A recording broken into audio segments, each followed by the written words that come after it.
Hi and welcome. Decluttering might be a physical process, but it can be emotionally draining. In my last video, I shared how I downsized from a 3-bedroom to a 1-bedroom apartment. In this video, I'll share with you some of the emotions I encountered and how I dealt with them. The first emotion is regret. Sometimes our items are tied to a hobby we once had or a dream that never quite materialized. Holding on to those items can drain us and prevent us from moving on to something that might be a better fit for us. I used to want to learn to sew. I thought it would be pretty cool to sew my own clothes. I acquired a sewing machine and lots of fabric. The only thing I ever sewed was a graduation outfit for my sewing class. After holding on to the sewing machine and fabric for more than a decade, I had to admit that I was no seamstress. I had to let go of that past identity. You may have put on weight in recent years, but you're holding on to some of your favorite pieces of clothing in the hope that one day you'll fit into them again. Or you may have had a dream of learning to play the guitar, but your guitar has been gathering dust for many years. Holding on to the evidence fills you with regret and makes you feel worse. So I got rid of my sewing machine and fabric.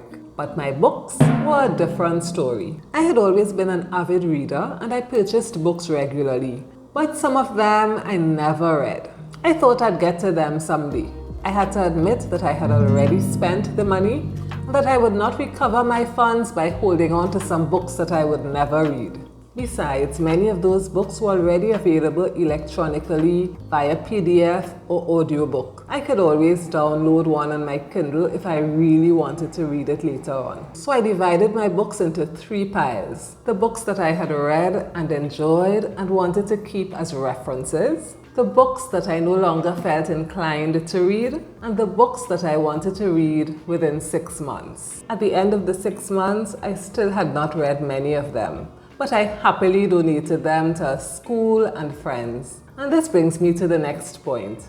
Take the opportunity to bless someone else. You may have invested lots of money in a hobby or collection, and perhaps you'd like to sell on eBay or Facebook Marketplace to recover some of your funds. Another option is to donate to someone who might benefit. The stuff you acquired has served a purpose and taught you something about yourself. You have different goals now, and as Maya Angelou said, when we know better, we do better. So it's okay to release them and let them go. Another emotion I faced at times was fear. Sometimes fear of the future causes us to hold on to our stuff. Am I making the right decision? What if I need this later on? I was downsizing, so I thought, what if I get rid of my furniture and things don't work out and I have to come back home? It would be expensive to furnish my home from scratch. So the first thing I did was buy myself some time. With the assistance of a friend, I put some of my big items into storage for a while, and after 3 to 6 months, I felt more comfortable getting rid of them. Sometimes if I haven't worn a piece of clothing for a long time and I think that I might use it in future, I put it in a suitcase for about 3 months. If it's out of sight, out of mind, I donate it after the 3 months. If I use it, it goes back into my closet. Decluttering is a difficult process. You don't have to let go of everything at once if you can't handle it. The second thing that helped me with my fear was thinking of the worst case scenario. What's the worst thing that could happen? So if things didn't work out and I had to go back home, I'm sure family and friends would have loaned me a few items, or I could have purchased a few essentials secondhand. It wasn't the end of the world. The third thing that helps with fear is to remember your why. My goal was getting to the beach and I kept that at the center of my mind. The positive outcome of having a clutter-free home must be more important to you than the fear of letting go of your items. Then there were the emotions of sadness and loss. Many items are sentimental. They may remind you of a happy moment in the past when your loved one was still with you or your children were young. Or sometimes it's a sad memory, and before you know it, the tears start to flow. What helped me was to sit with the emotion and practice self-compassion. One of the hardest things for me was to go through my mom's mementos and letters. She died while I was studying abroad as a teenager, so those items meant a lot to me. Confession, I couldn't get rid of all the items, so I kept a few in a little box. If you have the space for a few sentimental items and you access them regularly to remember a loved one or a happy memory, that can't be considered clutter. After sitting with the emotions, I had to remember that the memories of my mom were in my heart.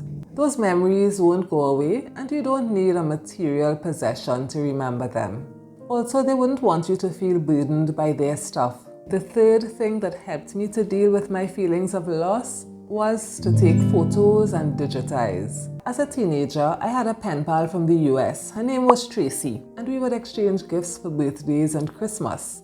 Tracy loved to send big teddy bears and plaques and other lovely items. Sadly, she passed away in her 30s, and I held on to those items. So when I was downsizing, I took photos of all of them, and I washed and donated those teddy bears to some children who were so happy to receive them. You may feel guilty getting rid of an item that someone has gifted you, but remember that the friendship or relationship is really what counts. I'm sure your grandmother wouldn't mind if you got rid of her dinner set that you no longer use. The love you have for her and the memories you cherish are far greater than any material possession.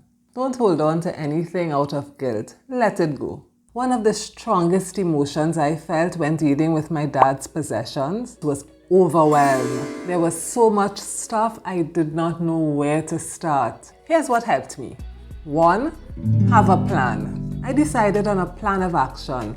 I started with the easy stuff. So I collected all his clothing and shoes and gave them to family and an elderly home. Next, I tackled medication and personal care items, and I got rid of any that had been used or that had expired. Those small steps gave me a little bit of encouragement, and soon I started to see a little light at the end of the tunnel.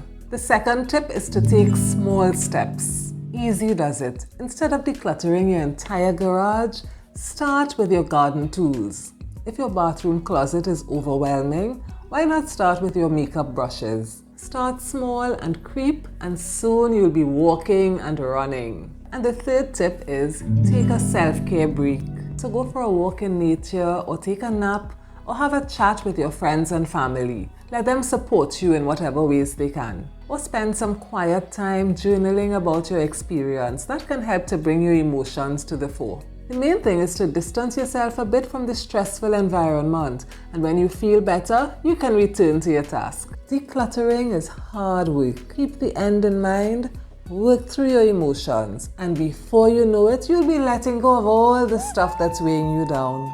Thank you so much for watching, and if you enjoyed this video, don't forget to give it a like and join our little community. Thank you for watching. Please like, comment, and subscribe. See you soon.